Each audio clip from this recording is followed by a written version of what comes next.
Joining me now is traffic anchor Justina Latimer. Justina, I know a lot of folks are wondering, this is a good time to get prepared on what we should have in our car to be safe. It is, and we have a lot of things. I mean, it may look like a lot, but if you have it stowed away in your car, it will come in handy. So first off, we'll start off with duct tape. You just never know what may happen. Duct tape can solve anything and everything, right? Any and everything. If there's water coming in, you know, put it over. Tape it up. Tape it up.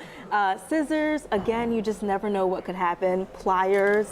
We also have a flashlight. So if you get stuck out during an emergency in the middle of the night and you really can't see around the car, this is perfect to We know use. The sunrise is coming up later. The sunset is setting earlier. People are traveling. Our commutes are often in the dark. So. Exactly, yep. So heading home, you get a flat tire, it's perfect.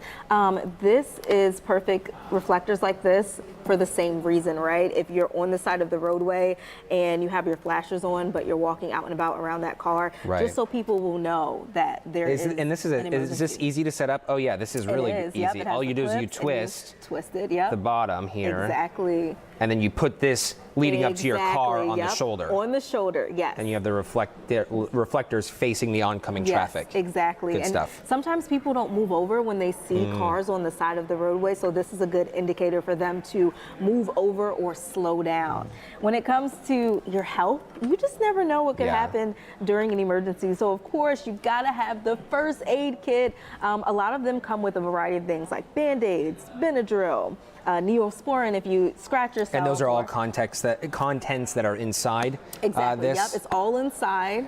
Yep, you got gloves in case you need to treat yourself or somebody else and you don't want to contaminate your boo-boo or your whatever you guys call it if you get a scratch. But and it probably wouldn't hurt to also open your safety kit to make sure everything is inside. Exactly, yeah. If it's been in there for a minute, you don't know if kids have gone in there, taken things out, whatever it is. And I'm one of those people that, I always have a first aid kit, but I tend to, if I get a paper cut or a scratch, I'm using it. But I never restock it. Yeah, replenish it. So it's important around this time to go in and, like you said, take a look and restock if you need to.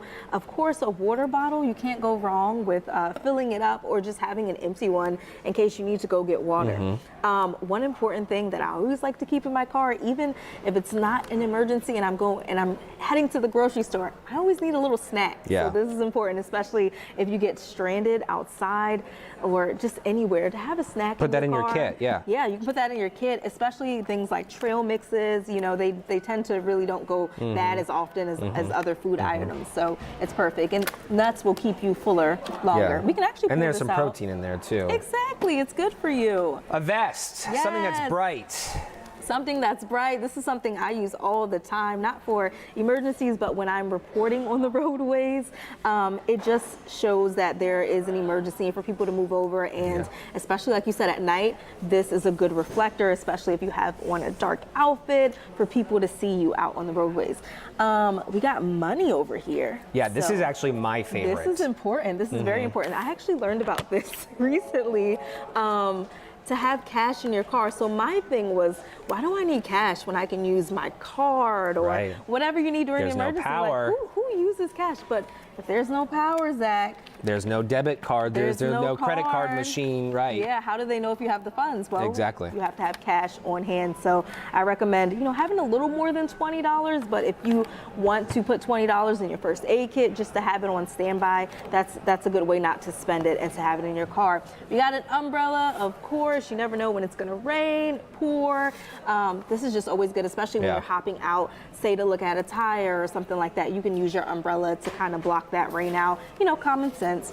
And then last but not least, a blanket. Keep you warm. Keep you warm. If the power goes out, or you're stranded in your car and it gets a little chilly. I mean, I know it doesn't get as cold as where we're from up north, the Northeast, but you never know with the Houston weather. So make sure you keep a warm blanket if you do have an emergency. I'm covering up my mic now, but.